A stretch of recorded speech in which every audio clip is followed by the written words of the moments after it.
In DAX, there are three functions. They are left, mid, and find. Now the left function also exists in Excel, and so does the mid function, and actually so does the find function. So there are some similarities between Excel and DAX. What I'd like to do is create a new column. So in my ribbon, I go for new column. And what I want to do first of all is show you how the find works. Now the find actually returns a number. Let's call this, where's my space?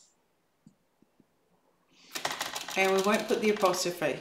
Where is the space? And what I want to do is put a formula that says find the, and as you can see here, find what text? Find the space, comma, within what text? Single quote, within, say, the first name. Actually, no, within the full name, this option here. And I press tab. I can press comma and introduce an optional argument, which is the start position, starting from what character. And I've got a fourth optional parameter here as well, but I'm just going to go with just the two. Close the bracket and press enter. So this function here, this find function, is looking at this full name column, and it's returning a number which tells me where the space is. So with regards to this first row, the space is in the 8th position. But when it comes to Larry, the space is in the 6th position. Okay, so that's an example of the find function. Now let's have a look at an example of the left function. I'm just going to edit this formula. And I might say, give me what's to the left of the space. So this would be my first name.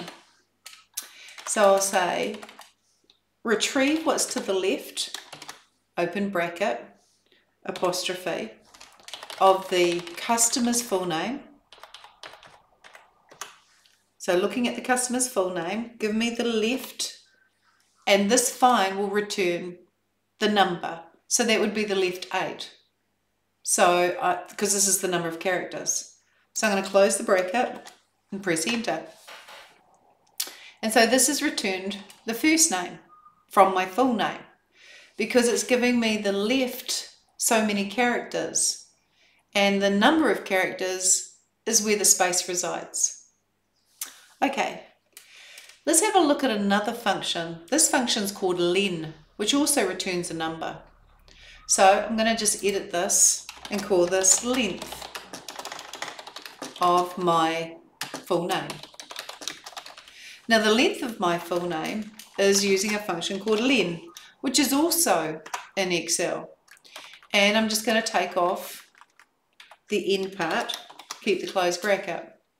This will also return a number, but it'll be a number that doesn't represent the position of the space, but instead represents the length of their full name.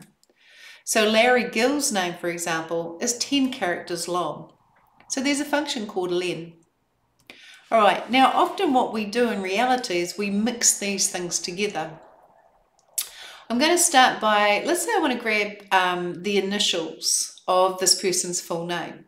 So I'm wanting to grab the left character, the left first character of their first name, and I'm wanting to grab the left first character of their last name. All right, so I'm going to call it here initials. And I want to grab the left of their full name, comma, and it's the, take that round bracket out, comma 1. So I'm asking it to look at the text full name, comma, and grab me the number of characters as 1. Let's start with that. Close bracket, enter. So that's their first initial, L, L, G, E. Okay. So what if I want to grab the first character of their last name? What I'm going to do here is I'm actually going to use the mid function. I'm going to take out left, put in mid, and there it is there. The mid is going to look at a certain string of text, so it's looking at the full name.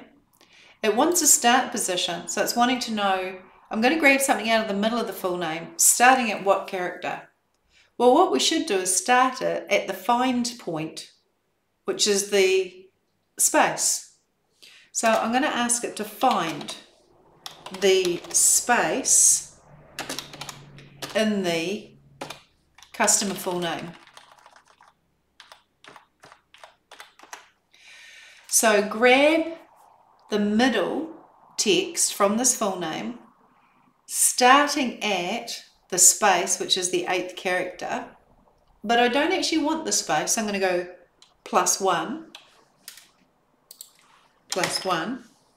comma, and then it says how many characters. So if your starting position is the space +1, then that's an S. How many characters do you want to grab? Just one. So I put a 1 for my number of characters and close the bracket. So this is just going to pull out the initial of their last name, which is SGGSC. Okay, so I have a function that I can pull out the first character of their last name. So I'm going to add to this, grab the left of the customer's full name,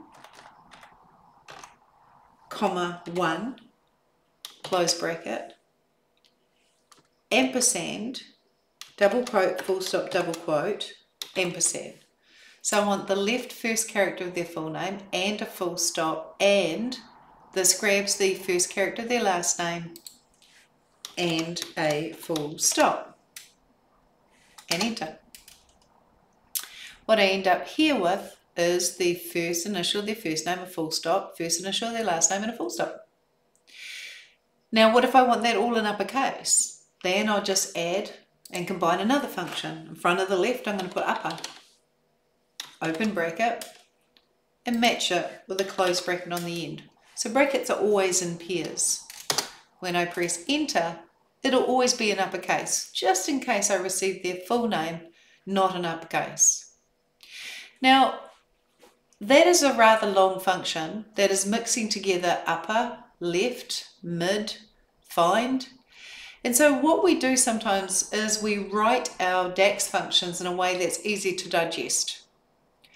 And so you see the number 1 here in your formula bar. That's the first line. I'm going to click in front of upper and press Shift Enter to push the remainder of this function onto a second line. And I might actually press Shift Enter again to create a third line. Because on this second line, I may want to document what this function actually does. And so I'm going to put 2 slashes, which means that this is a comment or a documentation. And I'm going to say that this function returns the initial of the first name, then a full stop, the initial of the last name, and a full stop. So it appears green. Any comments are green. They have a slash in front of them. You can write as much documentation as you like.